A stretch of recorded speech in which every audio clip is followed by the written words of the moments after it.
nominalnya tim berapa ya. Terus dari untuk Bank Sumsel Babel menyiapkan dana sebesar 1,5 triliun rupiah untuk memenuhi kebutuhan nasabah selama Ramadan hingga menjelang libur Lebaran 2021. Jumlah pasokan uang tersebut untuk mengisi anjungan tunai mandiri atau ATM perusahaan yang meningkat hampir sekitar 25% jika dibandingkan momentum yang sama tahun sebelumnya.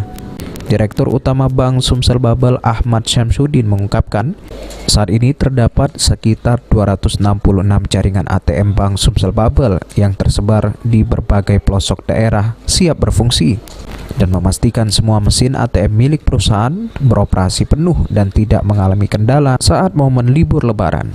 Di Lebaran ini kita coba menyiapkan seperti ini, sebenarnya kan rutin ya, ini kegiatan rutin, jadi kita nggak ada satu yang aneh gitu atau yang baru.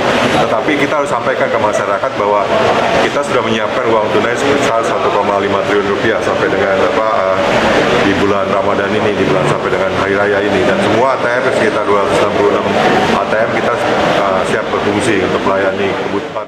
Selain itu, Ahmad Syamsuddin juga menjelaskan bahwa pihak Bank Sumsel Babel siap untuk menerima pelayanan bagi masyarakat yang hendak menukarkan pecahan uang rupiah dari berbagai jenis yang bisa ditukarkan oleh masyarakat di setiap kantor cabang dan pelayanan Bank Sumsel Babel.